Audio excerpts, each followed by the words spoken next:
I didn't notice the betrayal at first, just a pause too long before a smile, a laugh half a second late. But time records everything. I've always trusted patterns. The rhythm of a shared morning, the weight of silence in a room you know, small rituals. 2 coffees at 7:15, her right leg folded over her left, a soft throat clear before she speaks her mind. A marriage, if nothing else, is a language of patterns, and I spoke ours fluently. For years, I thought fluency meant understanding. But recently, I found myself rereading things, rechecking locks I know I've turned, repeating questions just to hear how the answer lands the second time around. It started with something trivial, her phone screen tilting slightly away when I walked in. Not abruptly, nothing dramatic, but noticeable in the way a picture frame becomes crooked by degrees, not all at once. You can't say exactly when it happened, only that it's wrong now. She used to tell me everything, or so I believed. I was the first to hear about her mother's insomnia, the annoying woman at work who overused literally, the dreams that never quite made sense in daylight.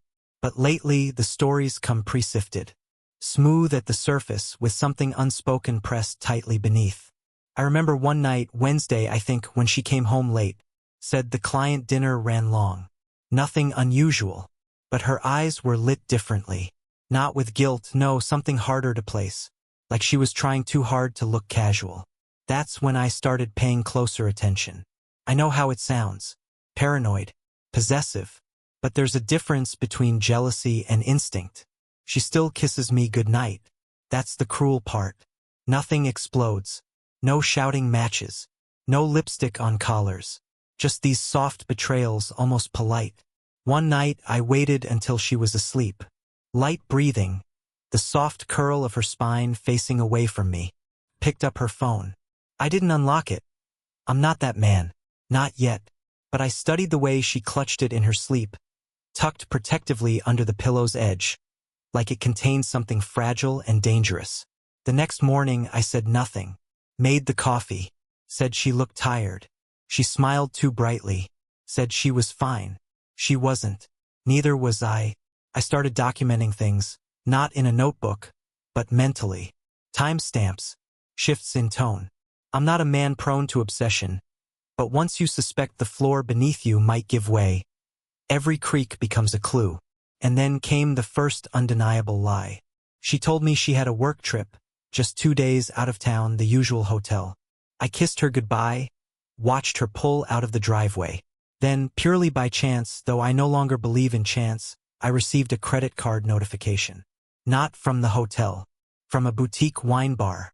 One we used to go to before it became too young for us. It wasn't out of town. It was 10 minutes away. She never mentioned it.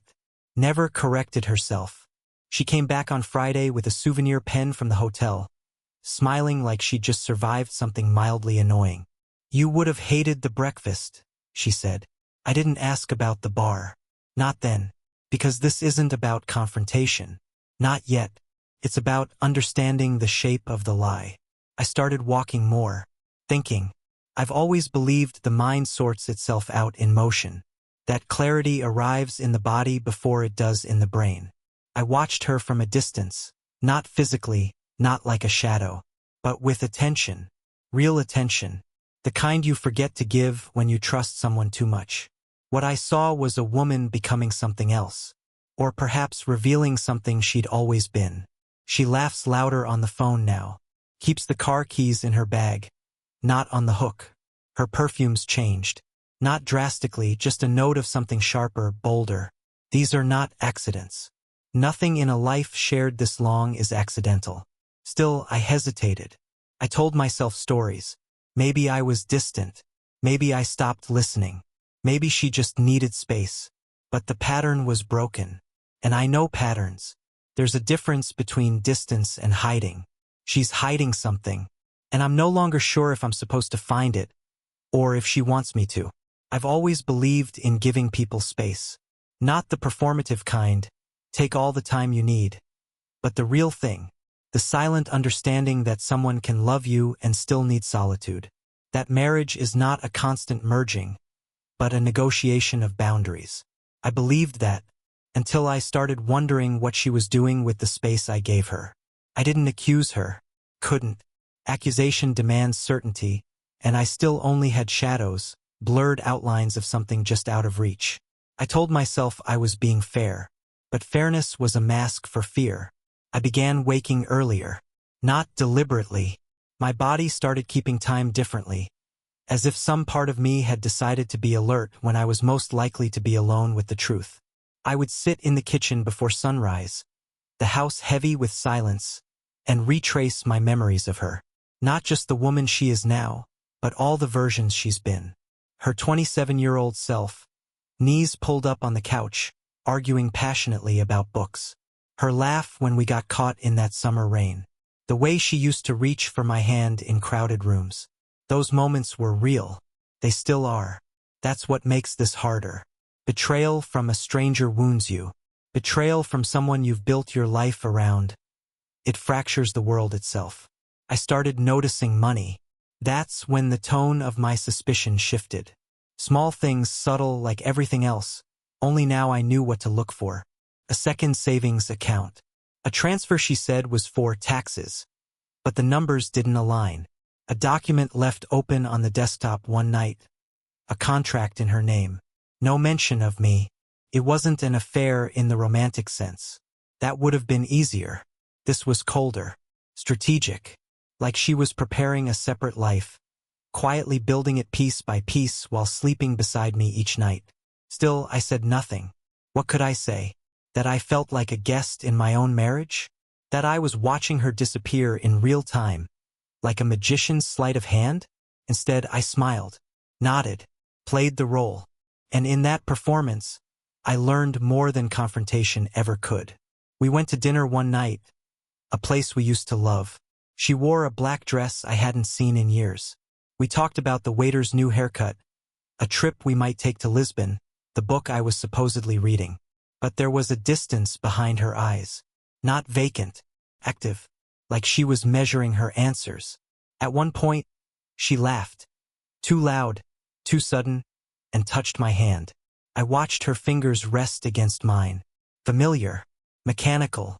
I wanted to ask her who she was doing that for. Me? The room? Herself? I didn't pull away, but something in me stepped back. That night, I stood in the bathroom while she brushed her teeth, and I looked at her through the mirror. She met my eyes briefly, and something flickered. Not guilt, not fear. Something closer to calculation.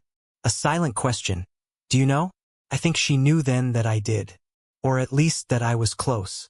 The next morning, she kissed me goodbye like always. Told me not to forget to defrost the chicken. Smiled like the woman I used to know. But as the door clicked shut behind her, I didn't feel loved. I felt managed. I sat down at my desk and opened the folder I'd been building. Notes, screenshots, printouts. Nothing explosive. Just facts. Quiet, damning facts.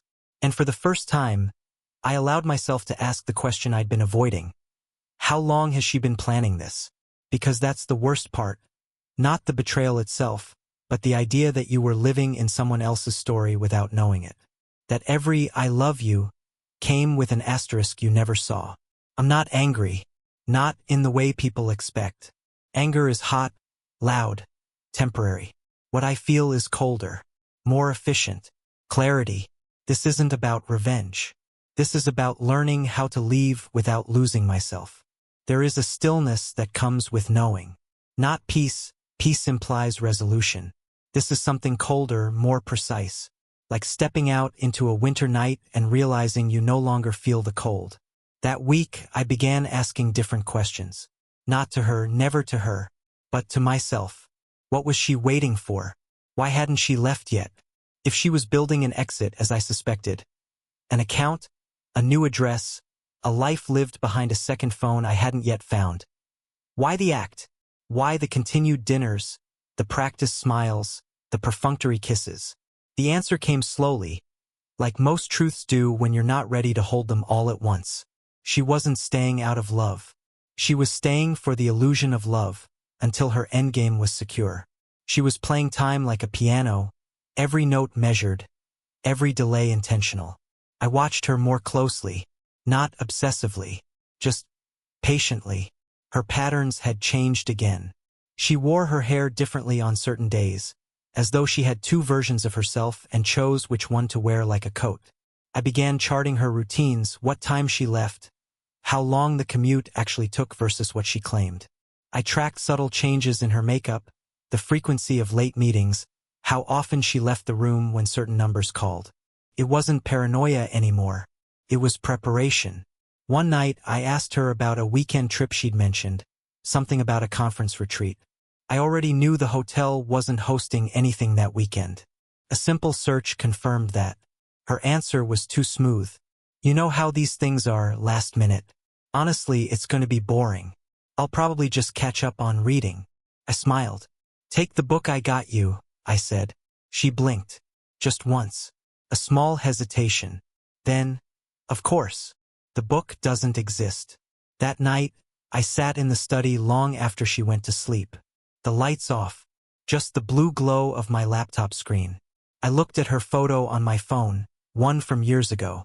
Before all this, her hand on my chest, eyes bright, laughing at something I'd said.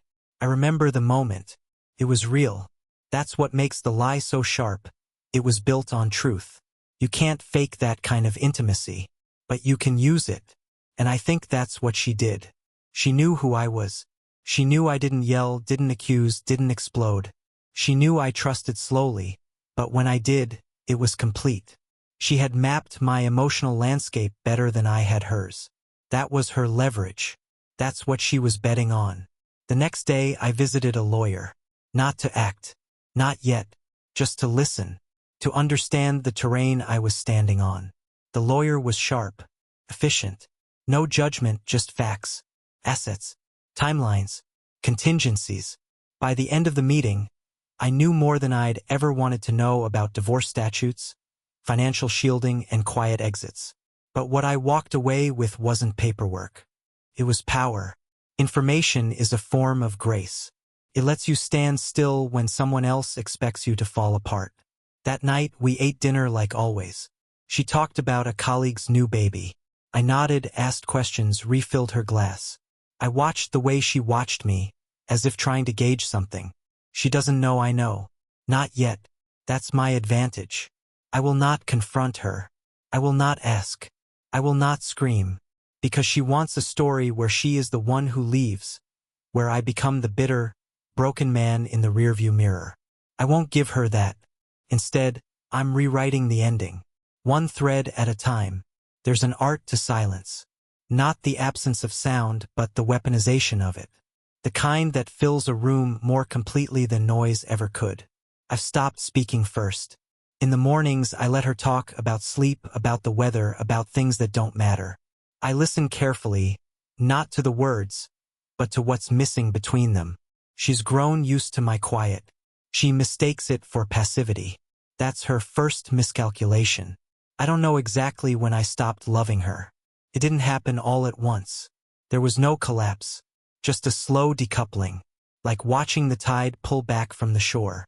One morning you realize the water no longer reaches your feet. It's strange how grief and clarity can live side by side.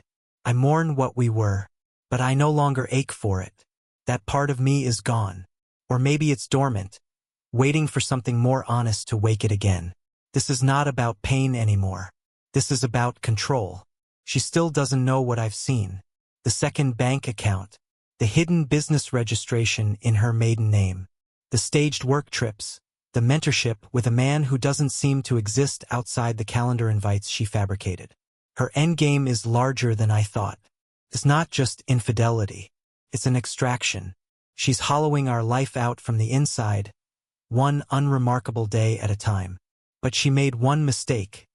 She underestimated the man she built this life with. The man who once trusted her with everything, and now trusts only facts. I've begun to quietly untether myself. I moved half our joint funds to a separate account. Legal, documented, transparent. She hasn't noticed yet. I changed the beneficiary of my life insurance policy. Closed a credit card. Backed up everything. Quiet exits require quiet steps. I've left no trace. Not out of deceit, Out of preparation. We had dinner with friends last Friday, people we've known for years. She smiled, laughed, squeezed my hand under the table. Her performance was flawless, but mine was better. I watched her watching me. There's a tension building. She can feel it even if she doesn't understand it yet. That night, after our guests left, she asked, "Is everything okay?" I looked up from the sink, drying the last of the wine glasses. Why wouldn't it be? A beat too long before her answer. I don't know. You've just been quiet lately. I shrugged. I've been thinking. Another pause. This one deeper. About what? I smiled then, not kindly, not cruelly, just knowingly. About a lot of things. She didn't ask again. The next morning she made an effort, eggs, toast, even coffee just the way I like it. I thanked her and meant it. But kindness doesn't rewrite a ledger once it's filled. She still believes she's ahead. That's the nature of manipulation. It thrives on being unseen. But once exposed, it withers under the light. I'm not rushing. The point isn't to escape. It's to extract myself fully, cleanly, with dignity intact and heart unbruised. I've already selected the apartment. Small, unfurnished, quiet. A place to start again without echoes. She won't know I'm gone until I already am. And when she turns around, expecting the version of me she controlled for so long, all she'll find is the shape of someone who used to be there and no longer is. Because the most powerful kind of revenge isn't rage. It's absence. Leaving isn't a moment. It's a process. And the most painful part is realizing you have to leave someone who hasn't even left the room yet. There's something cruel in the familiarity of it all. The way her toothbrush still stands next to mine. How she still calls me love when she wants something. How her handwriting still decorates the sticky notes on the fridge. These traces of intimacy, like footprints after a crime. I found an old letter in my desk drawer last night. Her handwriting. A birthday card from years ago before all this. To the only man I've ever trusted with my whole heart. The irony didn't sting. It settled. Like dust. She meant it, maybe, once. But feelings don't vanish, they calcify. She didn't betray me out of hate. That's what makes it harder. This wasn't passion. This was calculation. I've come to accept that we were not a love story. We were a transaction I didn't know I was part of. Still, I'm not cold. I wake up every morning and sit beside her in the kitchen. I ask how she slept. I listen to her complain about the same people, the same traffic, the same meetings. She looks at me sometimes like she's trying to decide whether to confess something or bury it deeper. And every time I think, you had so many chances. I've kept a journal, not of thoughts, but facts. Receipts. Timelines. Passwords. Not for revenge, but protection. Just in case. You learn quickly that love, once twisted, becomes leverage. Last Wednesday, she left her laptop open. She never does that. I didn't snoop, I didn't need to. The email was still up, mid-draft. Addressed to someone I didn't recognize. The tone wasn't romantic. It was practical. By Q3 I should be clear to transition. His schedule's consistent, nothing unpredictable so far. No exposure risk. Exposure risk. That's what I had become. Not a husband. Not a partner. A variable. Problem to be managed. I took a picture of the screen. Then I shut the laptop and made dinner. She told me later that night that she was proud of me. For being so patient lately. The audacity in that almost made me laugh. Almost. But I didn't laugh. I looked her in the eye and said, "Thank you." It was the last unearned kindness I would give her. Because I've made a decision. I leave in 10 days. The apartment is ready. The lawyer is aligned. The accounts are clean. Everything is documented. There will be no confrontation. No fireworks. Just a letter. And my absence. But something unexpected happened yesterday. Her sister called me. We've always been polite, distant. But this time she sounded careful. She asked me if everything was all right. I told her yes. Then she paused. I don't know. Something feels off. She's been different with me, too. I didn't say anything. She continued. I know it's not my place, but I think you should protect yourself. I don't think she's being honest with anyone anymore. I thanked her, said I appreciated her concern, hung up the phone and sat in the dark for a long time. Because that's the part one hadn't considered. Maybe I wasn't the only one being used. Maybe the game was bigger than I'd imagined. Maybe she'd become so adept at deception, she forgot where the truth stopped. But it doesn't change anything. Because at a certain point, healing becomes about separation, not justice. And my clarity no longer needs her confession. It needs her absence. In 10 days, I'll be gone. And she'll wake up in a house that still smells like me, still shaped by my presence. But I will not be there. And that emptiness will speak louder than anything I could ever say. There's a strange serenity in finality. Like standing in a room you know you'll never return to. Noticing things you hadn't seen in years. The small chip in the molding. The faint stain on the wall from an old spill neither of us ever cleaned. Everything becomes a relic when you decide to leave. She doesn't know. Or maybe she suspects. She's more attentive now, anxiously so. She touches me more often. Asks about my day. Pretends to care about the books I'm reading. But it all feels rehearsed. Like an actor clumsily remembering her lines halfway through the scene. Maybe she's sensing the temperature change. Maybe she's realizing the control is slipping. I don't punish her with silence. I give her just enough to believe the story's still working. It's not cruelty. It's protection. Mine. I have always been deliberate. Methodical. That's what she counted on when she started carving escape routes behind my back. She thought I'd be slow to notice, slower to act. She wasn't wrong. But she misunderstood something fundamental. I don't move quickly, because I don't have to. There's power in precision. And I have never been more precise than I am now. 3 more days. I packed a single suitcase this morning. Quietly. The kind you can carry without effort. Just clothes, a passport, my journals. Everything else, photos, wedding dishes, memories, I'm leaving behind. I want no objects to carry her with me. I've scheduled the letter to arrive by courier the morning after I leave. Not to the house, too dramatic. To her office. I want her to receive it surrounded by the version of herself she's constructed. The people she's fooled.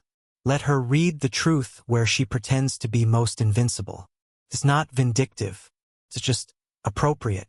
But something shifted last night. We sat outside in the garden. A spring evening. Soft air, the smell of earth. She opened a bottle of wine and told me she was thinking of taking some time off soon. Just to breathe a little. The irony of it hit like a punch. She's already breathing elsewhere. With someone else. In a life I was never invited to. Still, I nodded. Told her it sounded like a good idea. She reached for my hand. There was something almost sincere in her touch. Or maybe I imagined it.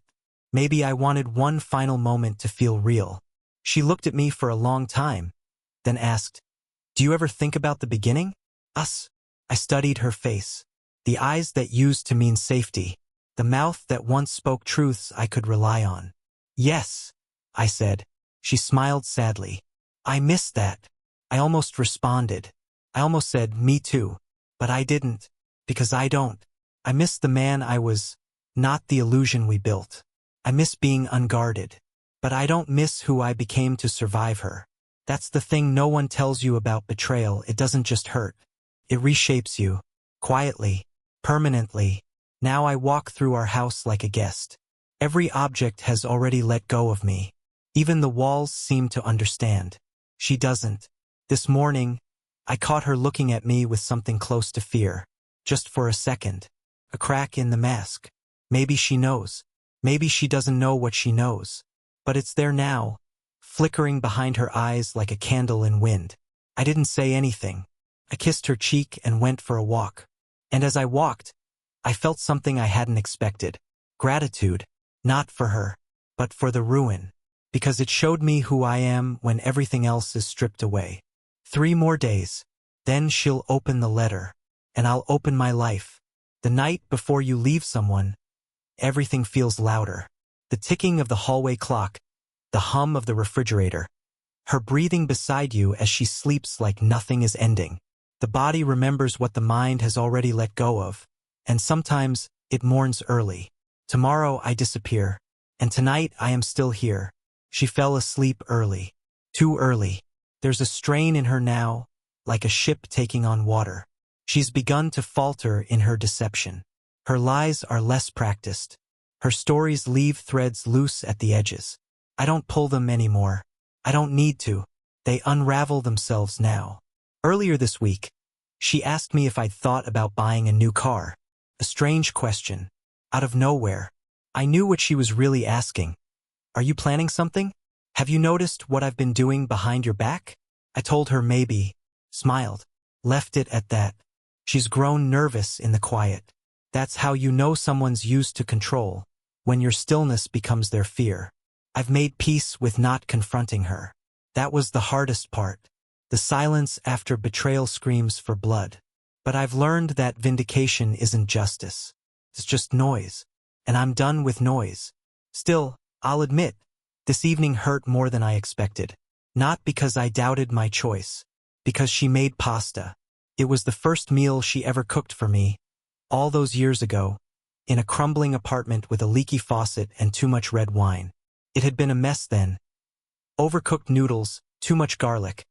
But she'd laughed, embarrassed and alive, and I'd loved her for it. Tonight, she got it perfect. She poured wine, sat across from me, talked about maybe getting away for a while, just the two of us. We've been off lately, she said, too casually. Maybe we need a reset. A reset. As if trust were a switch. As if the years she spent building another life beneath this one could be erased by a weekend and a bottle of wine.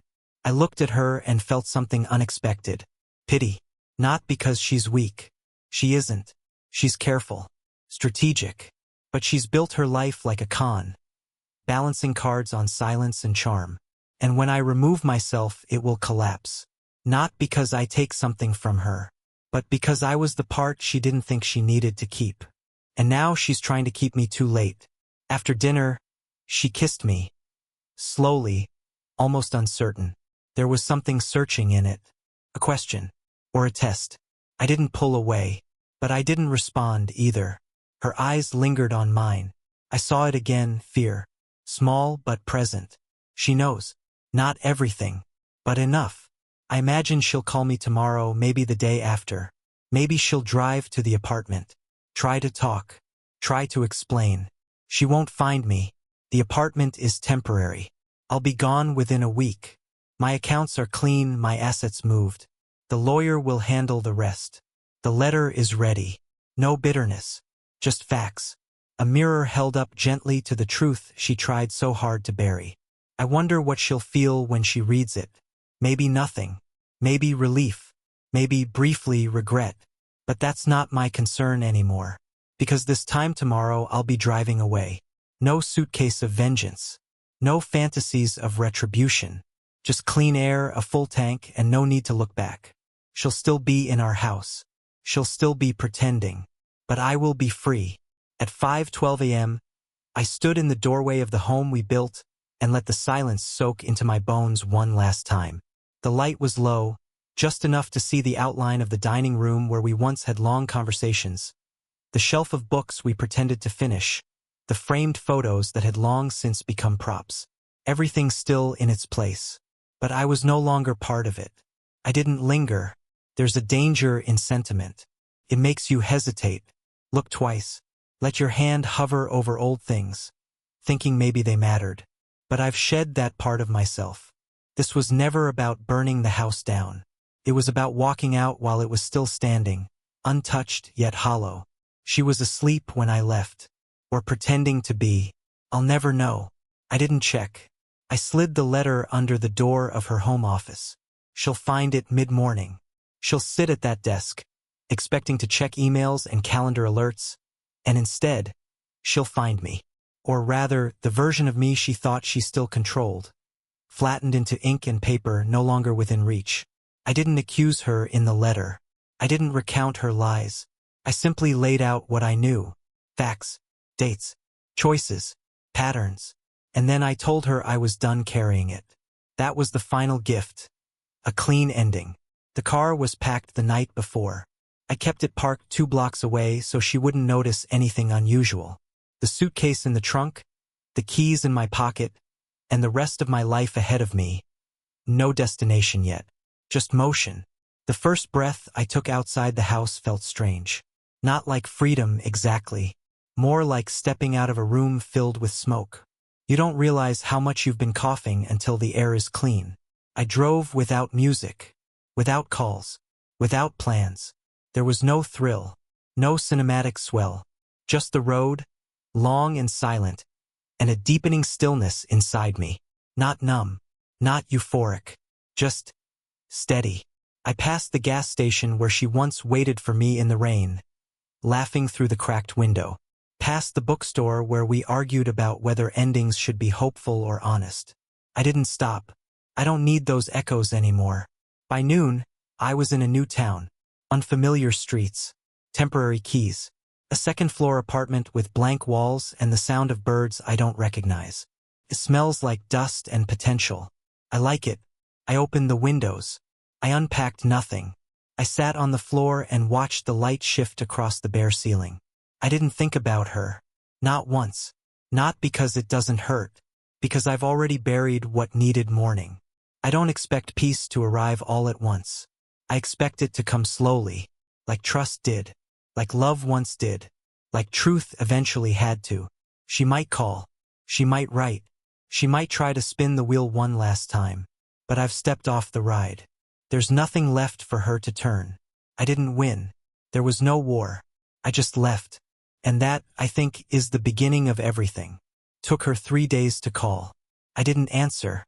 She called twice more after that, once in the morning, once just after midnight. The third time, she left a message. Her voice was calm, too calm, like someone pretending they haven't been crying. Or pretending they have. Just call me, she said. No anger, no apology, not even a question. That was the last I heard from her. I listened to the message exactly once. Then I deleted it. Not out of pettiness. Out of necessity. There are doors you don't leave cracked open. Not because someone will walk through, but because you might. The apartment is still spare. I haven't unpacked much. It suits me. There's clarity in living among clean lines and quiet walls. I eat simply, sleep deeply, read slowly. My mind, once so crowded with calculations and suspicions, has room again. There's grief, yes. Not for her. For the years. For the man I was in that house. The man who waited, who softened himself for comfort, who believed loyalty was a shield. He died quietly. Not in anger. Just in realization. Some nights, I still wake at 2 a.m. expecting the weight of her beside me. Memory is persistent like that. But it fades. Each time it fades faster. Last week, I drove out to a lake an hour north. No reason. I just wanted to be near water. The sky was cold, the trees still bare, and the surface of the lake was like glass. I stood there for a long time, not thinking, not remembering, just breathing. It was the first time I didn't feel like a man escaping. I felt like a man arriving. There's a strange power in walking away and saying nothing. Not out of cowardice, but because you've outgrown the argument. Because you understand that dignity isn't loud. It's complete. I don't need closure from her. I already got it the moment she lied and expected me to stay. Sometimes, I still catch myself writing letters in my head, things I'd never send. Not because I want her to understand, but because I want to understand myself. The way I bent, the way I learned not to, and slowly I do. I know now that love should never feel like performance. That trust isn't something you beg for. That leaving is not failure. Staying when the truth has left the room, that's failure. I don't hate her. I don't admire her. She is who she is. And I now am who I wasn't allowed to be. This is not a story of revenge. There is no punishment coming. No public reckoning. Only distance. And the quiet. The beautiful, irreversible quiet. There are no fireworks at the end of something real. No final scene. No score swelling beneath the moment you reclaim yourself. Freedom comes quietly. This morning, I made coffee without thinking of her. I realized it halfway through the second sip and smiled. Not because I'd forgotten her, but because I'd finally remembered myself. It's been 6 weeks since I left. The phone stopped ringing after the 5th attempt. No letters. No emails. Only silence, clean, absolute. I'd wondered briefly if she might fight back, try to shame me for leaving without a word, try to rewrite the story in her favor. But she didn't. And maybe that, in the end, is the clearest truth about who she really was. The performance wasn't worth continuing once she lost her audience. I don't check on her. Don't search. Don't ask mutual friends. It's not indifference, it's discipline. Because the version of her that still lives in my memory is fading, and I've learned not to disturb the ghosts once they go quiet. I've taken up new routines. Walks without destination. Long drives. Small talk with strangers. There's something sacred in the ordinary when your life was once wrapped around illusion. A man can rebuild his soul in silence, one morning at a time. People ask if I'm lonely. I tell them no. I am alone, yes, but loneliness is the absence of self. And I am more fully myself now than I ever was in that house, with that woman under those lies. This wasn't a clean break. Nothing meaningful ever is. There were nights in the beginning when I second-guessed myself, when guilt curled around my ribs in the dark, when I thought maybe I could have tried harder, spoken louder, waited longer. But then I'd remember the emails, the hidden accounts, the way she said, "I love you," like it was a closing phrase, like it ended something, not began it, and I'd breathe again. I write sometimes now, not about her, about observation, about people. I sit in cafes and note how strangers speak to each other when they think no one's watching. It's a habit that never left me, watching the edges of people. You learn more there than you ever do in the center. One afternoon, I met a woman at the bookstore. She was asking the clerk about a poetry collection I'd just finished reading. We talked for 5 minutes. 10 maybe. I told her it was good, not perfect, but honest. She smiled and said, "I'll take that." We didn't exchange numbers. It wasn't a beginning, but it didn't feel like an ending either. And maybe that's where I am now. Somewhere in the middle of a life I get to define on my own terms. There is no ceremony for this kind of freedom. No medals. No applause. Just the quiet reward of your own company, uninterrupted. I don't need to be loved to feel whole. I only need to be true. And now finally I am.